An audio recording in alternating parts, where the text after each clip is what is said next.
어느덧 금요일입니다. 한 주간의 흐름 이분과 함께 또 정리해 보겠습니다. 이코노미스트 김한진 박사 나와 계십니다. 안녕하세요, 박사님. 네, 안녕하세요. 네, 한 주 한 주 참 시간이 빠릅니다. 네. 오시는데 눈 오지 않았어요? 네, 길이 완전히 미끄럽습니다. 그렇죠. 네, 조심하셔야 네. 되겠습니다. 올겨울 출근길. 눈도 상당히 좀 네. 자주 내린다 이런 생각 드는데 진짜 시청자 여러분들 조심하시고요. 경제 얘기 이어가 보겠습니다. 이번 주는 고용 지표가 상당히 많이 나오고 있잖아요. 네. 흔히 고용 주간 이렇게 얘기하는데 네. 그게 하나하나 나올 때마다 박사님 좀 헷갈려서요. 네. 좀 전반적으로 고용이 어떻게 돌아가고 있는 건지 모르겠어요. 왜냐하면 졸츠 같은 경우는 구인 건수죠. 석 달 만에 가장 낮은 수준이고 전망치보다도 크게 좀 하회했습니다. 네. 요걸 보면 고용이 좀 위축되나 싶기도 한데요. ADP 민간 고용은 또 전망치를 대폭 상회했고요. 오늘 실업보험 청구자 수는 또 증가세가 지속되고 있어요. 어떻게 봐야 될까요? 네, 뭐 아시다시피 신규 실업수당 청구 건수는 매주 나오기 때문에 그렇죠. 가장 빠른 지표라는 장점은 있지만 네. 매주 나오다 보니까 변동성이 좀 큰 상태고요. 네. 네, 그래서 이제 2주 연속, 2주 연속 실업 청구 건수를 주목해야 되는데 지금 간밤에 보니까 188만 6천 건인가요? 지금 한 3만 6천 건 늘었죠. 그래서 이 2주 연속 실업수당 청구 건수자가 좀 중요합니다. 왜냐하면 사람들이 얼만큼 일자리를 구하는데 어려움을 겪느냐라는 이제 그러한 지표이기 때문에 그런데 그러니까 실업 상태가 일자리가 없는 상태가 조금 네, 길게 길어진다. 이어진다. 네, 그래서 실업 상태에서 얼만큼 머무느냐, 네. 이게 이제 고용의 컨디션을 이제 아주 확실하게 나타내주는 지표인데 아직까지는 조금 그 캘리포니아 영향이 좀 있는 것 같습니다. 네. 지금 뭐 뉴저지 같은 데는 고용이 늘고 있고요, 실업수당 청구 건수가 줄고 있고 캘리포니아는 늘고 있거든요. 그래서 이제 산불 영향이 아직까지도 지금 고용 지표에 영향을 주고 있다 이렇게 봐야 될 것 같습니다. 그래서 네. 당분간 좀 변동성 클 것 같고요. ADP 민간 고용은 신뢰성은 낮지만 그 일반 그 정부가 발표하는 고용 지표보다 먼저 나오기 때문에 항상 이제 조금 속보성 측면에서 의미가 있는데 예전에는 뭐 거들떠 보지도 않았죠. 네, 그런데 지금 고용 지표가 워낙 중요하다 보니까 사실은 이제 고용 지표는 후행 지표지 않습니까? 경기에.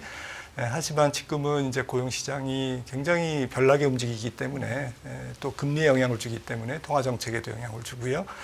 그래서 좀 중요도가 높아졌다 보니까 ADP 민간 고용까지 보고 있는데요. ADP 고용도 역시 조금 그냥 참고 정도, 추세적으로 어떻게 되고 있는지 참고할 필요는 있겠지만 너무 이제 뭐 다달이 지표에 몰입할 필요는 없지 않을까 생각하고 있습니다. 뭐 본격적으로 우리가 주목해야 될 것은 이제 노동부에서 발표되는 오늘 발표되는 이제 네. 월간 고용 보고서죠. 그리고 뭐 졸트 보고서에서 지금 뭐 그 구인 건수 이게 지금 말씀하셨는데 760만 건인가 줄었죠. 서서히 내려오고 있습니다. 구인 건수가 내려오고 있다라는 것은 기업들의 고용 버퍼가 조금씩 줄고 있다라는 거고요. 그러니까 고용 지표 기업이 고용을 조금씩 이제 더 많이 안 뽑겠다. 이런 추세가 계속되다 보면 이제 그게 이제 해고 증가로 이어지고 해고 증가는 이제 실업률 상승으로 이어지기 때문에 기업들의 고용 구인 건수, 그러니까 고용 버퍼는 고용 시장의 조금 선행 지표다라는 측면에서 조금 주목해볼 필요가 있는데 문제는 졸트 보고서는 2달 전 수치입니다. 네. 그래서 지금 얼마 전에 발표된 거는 이제 12월 데이터죠. 그러다 보니까 조금 속보성이 떨어지고 후행적으로 확인하는 정도. 이것도 졸트 보고서도 역시 캘리포니아 산불 영향이 굉장히 큽니다. 캘리포니아가 미국에서 GDP가 거의 15% 차지하고 있거든요. 고용도 굉장히 크고요. 그래서 그런 부분에서 조금 아직까지는 고용 지표의 안정성이 좀 약하다라고 보시면 될 것 같고요. 전체적인 미국 고용 시장은 서서히 식고 있다. 근데 서서히 식고 있다라는 것과 고용이 나쁘다라는 것은 좀 구분해서 봐야 됩니다. 왜냐하면은 실업자 한 명당 유효 빈 일자리가 1.1개인데 이거는 이제 거의 고용이 균형 상태다. 수요와 공급이 거의 이제 매칭 상태다라고 보시면 될 것 같아요. 한 명당 한 개 일자리가 네, 이렇게 있다. 네. 근데 한 명당 실업자 한 명당 한 개의 빈 일자리가 있다라는 것은 약간 마찰적으로 이제 그 어떤 업종은 고용을 많이 하고 어떤 업종은 이제 뭐 해고를 많이 하고 이랬지 않겠습니까? 그래서 이게 미스매칭되기 때문에 이게 이제 다 짝을 못 찾아가는 수요자와 공급자가 이제 짝을 못 찾아가는 이제 이런 부분은 있지만 1.1개는 뭐 좀 배부른 지표죠. 굉장히 뭐 좋은 지표죠. 우리나라 0.5입니다. 비교가 유럽은 0.5가 아마 깨졌을 겁니다. 그래서 디플레이션 상태고요. 나머지 나라는 미국은 아직까지는 고용 시장이 좀 이제 균형을 맞춰가고 있다. 파월 의장의 표현이 이제 노동 시장이 균형을 맞춰가고 있습니다라는 표현을 많이 쓰는데 이제 말 그대로 실업자와 빈 일자리가 조금 균형을 이루고 있기 때문에 임금 상승률도 떨어질 거기 때문에 고용 시장이 더 이상 연준의 통화 정책을 방해하지 않을 겁니다. 금리를 내리는데 조금 방해하지 않을 것 같습니다라고 이제 파월 의장이 얘기했던 것은 이제 이런 부분이죠. 거듭 말씀드리지만 고용이 천천히 식고 있다라는 것과 지금 미국 고용 시장이 소비를 억누를 정도로 소비를 크게 급냉시킬 정도로 나쁜 상태냐 이거는 좀 구분해서 봐야 된다는 것이죠. 아직까지도 미국은 고용 시장이 소비를 지금 지난번에도 PCE 데이터 나올 때 소비 지표가 나왔습니다만은 개인 소비 지출이 0.7% 전월비 굉장히 서프라이즈한 거거든요. 소비가 짱짱합니다. 말 그대로. 네. 그래서 조금 이제 시간이 지나면 이제 고용 시장이 더 식으면 실업률이 상승되고 경기가 이제 안 좋아지는 것을 우리가 확인할 수 있겠지만 현재는 이제 임계점 바로 앞에 상태에서 현재 소비를 그렇게 고용 시장이 위협하고 있지는 않다 이렇게 정리할 수 있겠습니다.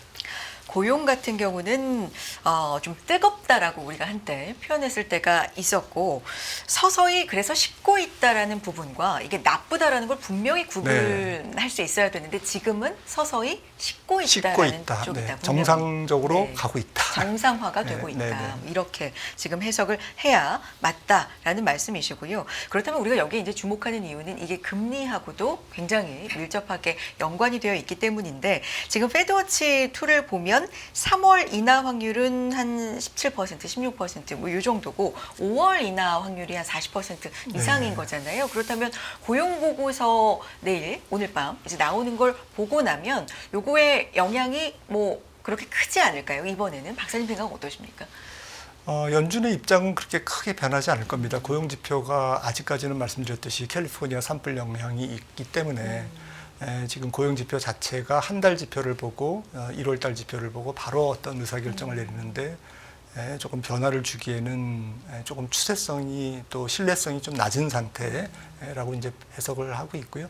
지난 FOMC에서도 이제 FOMC 성명문에서도 확실히 못을 박았습니다만은 지금 노동 시장이 여전히 솔리드하다, 너무 이제 강하다라고 이제 표현을 했던 것은 현재 뭐 연준이 금리를 뭐 올리거나 아니면은 뭐 올해는 금리 인하 없어 이렇게 단언할 정도로 그렇게 노동시장이 강한 것은 아니지만 추가 금리 인하를 위해서는 조금 더 노동시장의 추세성이 필요하다라는 이제 그러한 복선을 깔고 있거든요. 그 추세성이라는 건 씻고 있는 어떤 추세성. 그러니까 적어도 한 두세 달 정도의 조금 추세적인 고용 지표의 조금 움직임을 관찰해야 될 필요성이 있다라는 것을 은연중에 이제 얘기한 거죠. 성명문에서도 그런 뉘앙스가 많이 묻어 있었고요.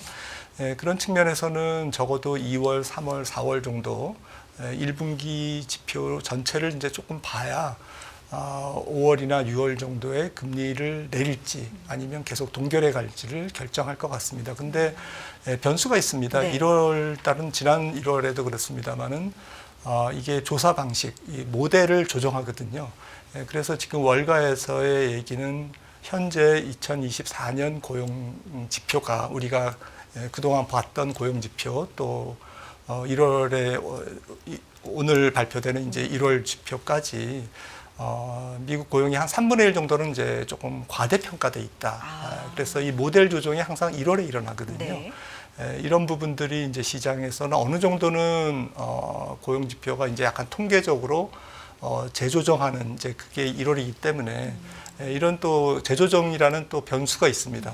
그래서 이것도 또 노이즈죠. 소음인 거죠. 숫자가 좀 크게 조정될 수 가능성이- 있고 이번 달 고용도 조정되지만 뒤로 2024년 전체가 재조정되는 이제 그런 의미가 있거든요.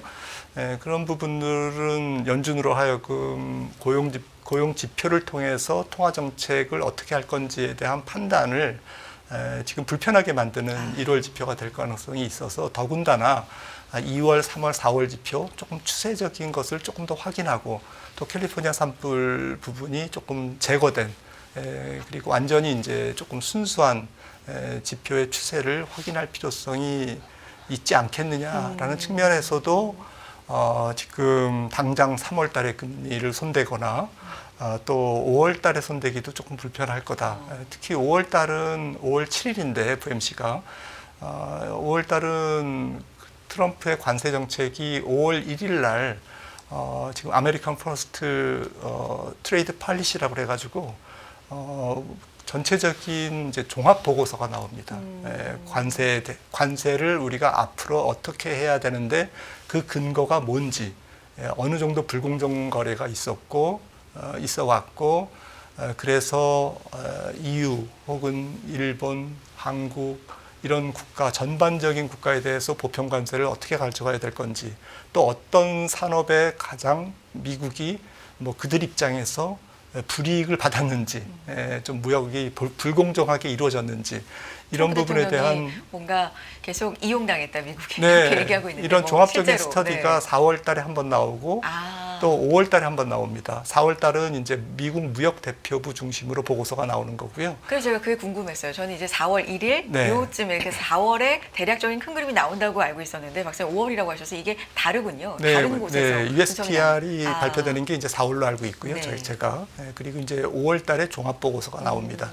그래서 5월 달에 종합 보고서가 나오면 그 다음에 이루어지는 관세 정책은 굉장히 정제된 그리고 조금 논리를 기반으로 한 그리고 조금 입법화 추진을 준비하는 그런 기초 자료로 의회를 통과시킬 거는 통과시킨다라는 것이죠. 지금 트럼프가 조금 그 국제 비상 경제 수권법 그러니까 비상 경제를 선포하고 이렇기 때문에 지금 다급하게 지금 관세를 인상해야 된다라는 것은 이제 불법 소지가 있거든요. 법 해석에 따라서 또 소송 가능성을 내포하고 있고요.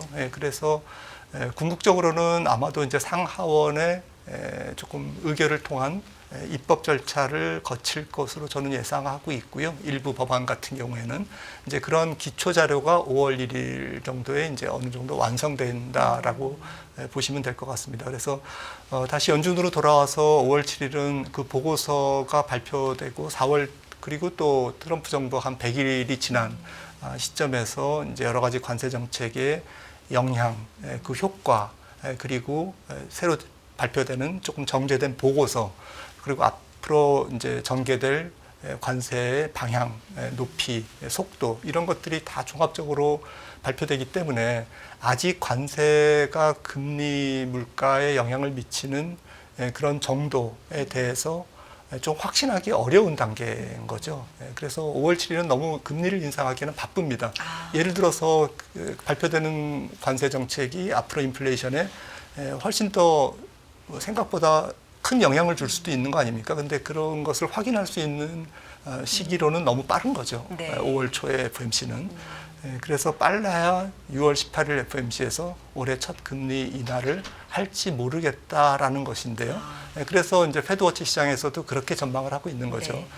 제 생각에는 한 번 인하도 올해 어렵지 않을까라고 생각을 하고 있습니다. 안 할 수도 안 할 수도 있다라고 있다. 생각합니다. 네. 만약에 한다면 아마 지난번에도 말씀드렸듯이 주가가 대폭락을 해서 전체적으로 경기가 주가 조정으로 인한 전체적인 소비 둔화, 투자 둔화 이런 것들이 뚜렷하게 나타남으로 인해서 S&P 500이 고점 대비 한 10% 이상 하락하면 아마 그거는 뭐 확실하게 인하를 하겠죠.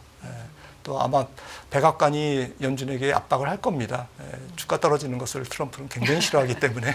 네. 하지만 그런 일이 없고 상반기에 S&P 500이 한 6,600까지 올라가는 그런 추세라면 올해 금리 인하는 없을 것이다라고 생각을 합니다.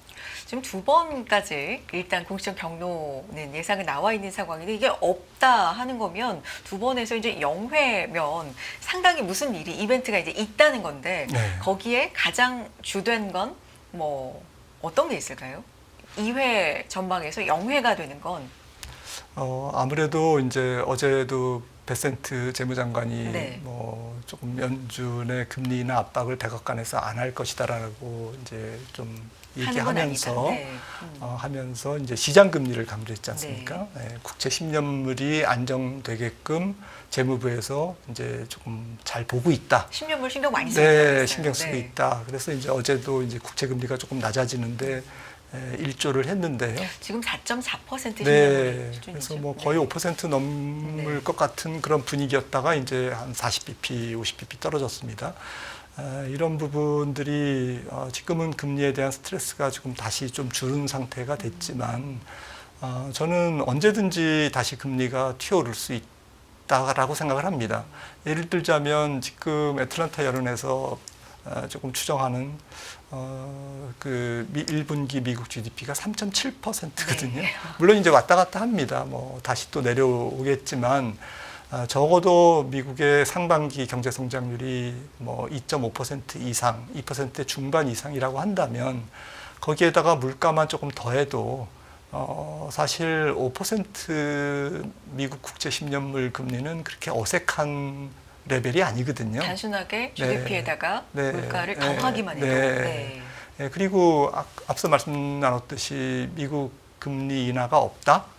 그러면 4.0, 4.5에서 지금 계속 있는 거 아닙니까? 그러면 단기 금리가 4.5인데 시장 금리가 4.5 이하로 가기는 어려운 거죠. 단순하게 생각해도.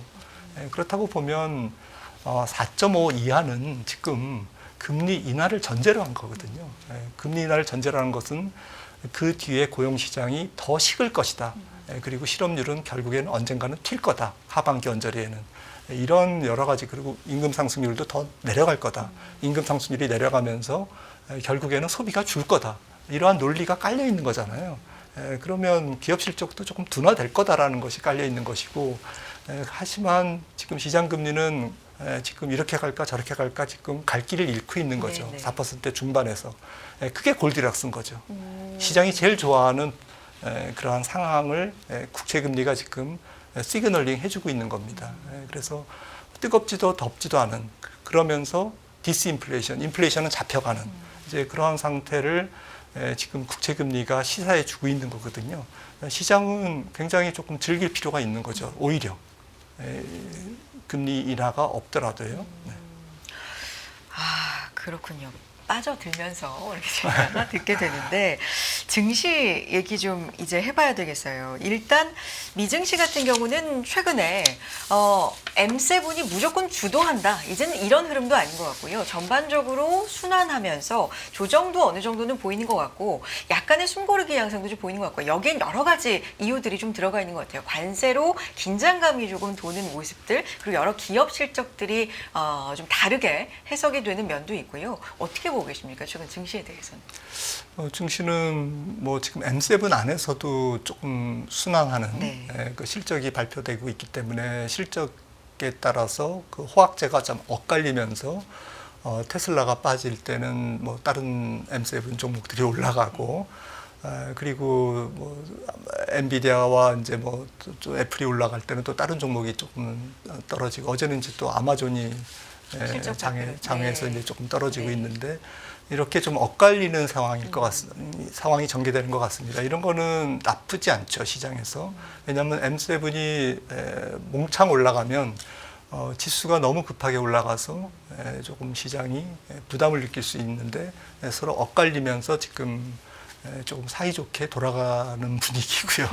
또 M7과 M7 이외의 종목들도 좀 주거니 받거니 지금 네. 하고 있습니다. 그래서 M7이 전체적으로 강할 때, 빅테크가 조금 강한 날은 조금 다른 업종이 조금 찌그러져 있고 또 뭐 은행주라든지 뭐 또 필수 소비재라든지 또 부동산이라든지 이런 M7 이외에 다른 좀 PER이 낮은 그런 섹터들이 좀 올라갈 때는 또 M7이 조금 차분해지고 그래서 조금 주거니 받거니 조금 순환과 분산이 이루어지고 있다는 것은 시장이 조금 강세의 수명을 조금 연장하려고 하는 의지를 네, 조금 주식시장을 미스터 마켓으로 생각한다면 지금 바로 죽기가 싫은 거죠.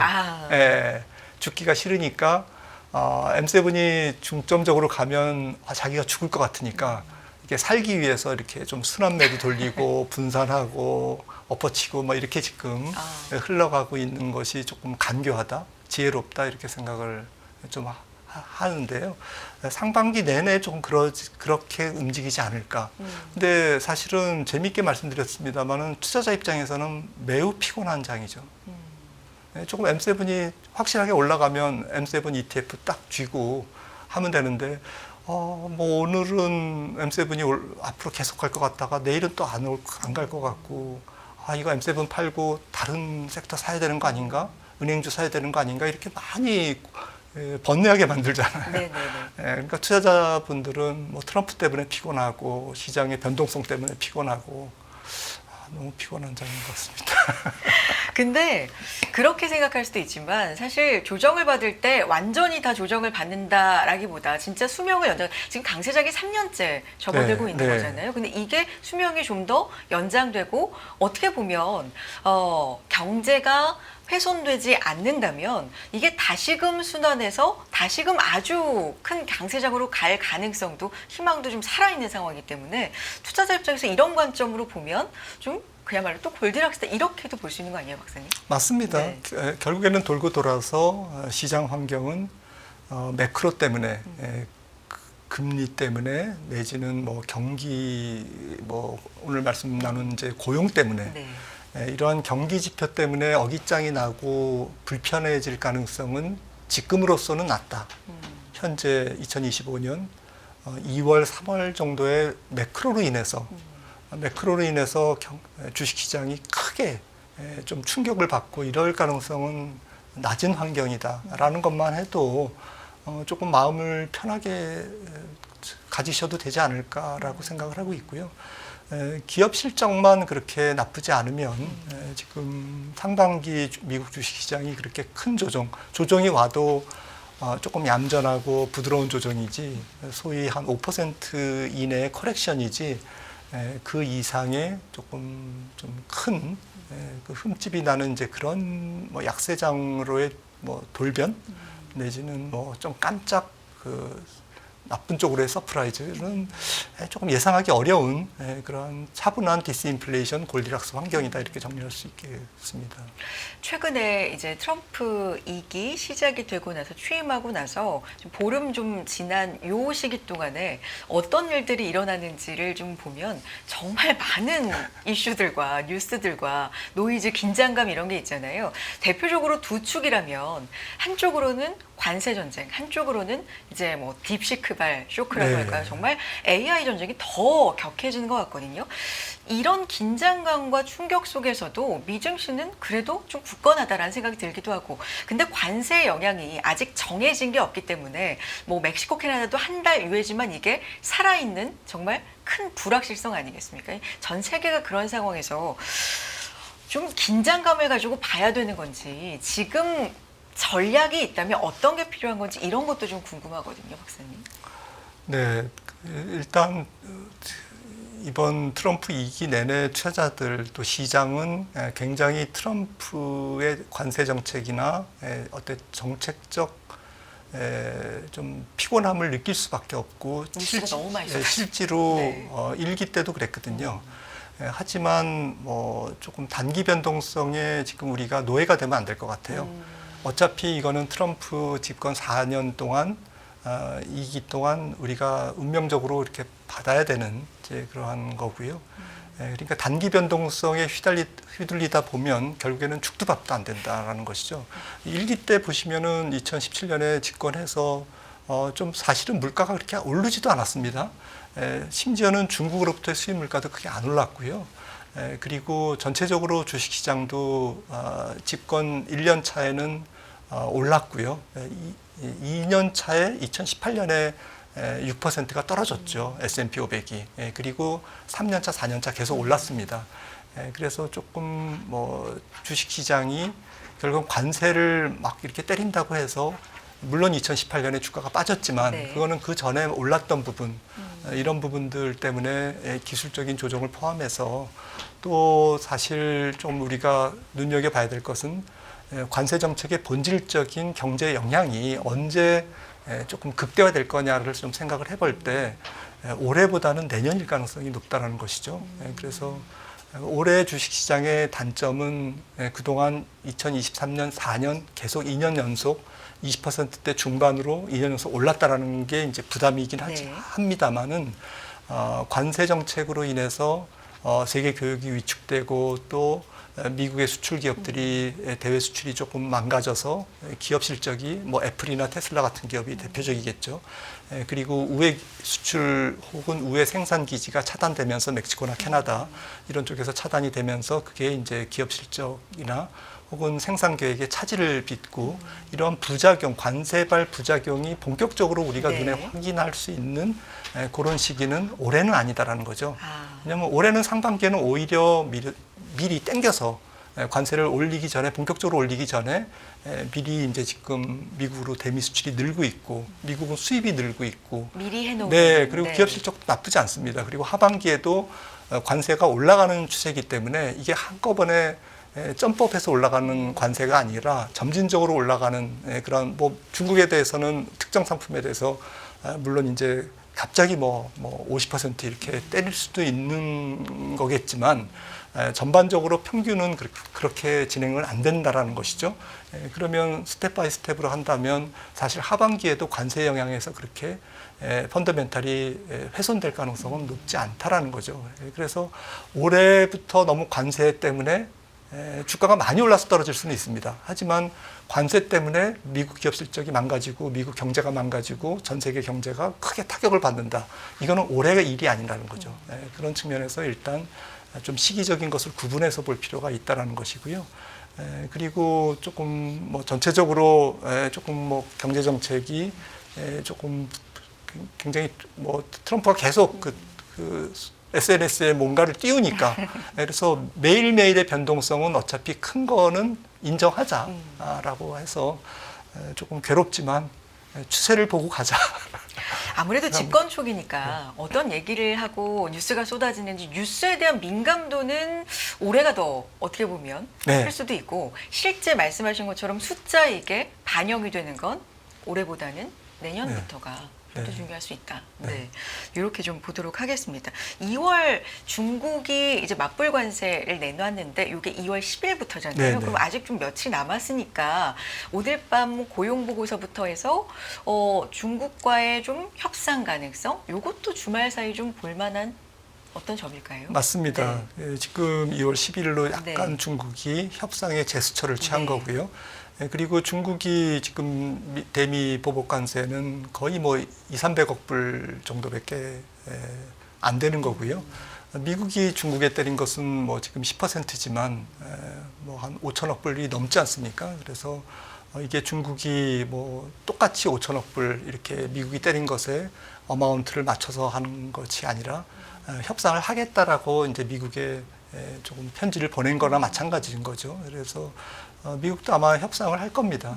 중국은 궁극적으로는 대중관세가 지금 평균적으로 한 11% 정도 되는데 네. 금액 가중을 하면 결국에는 한 40%까지 올라갈 거예요. 금액 가중으로.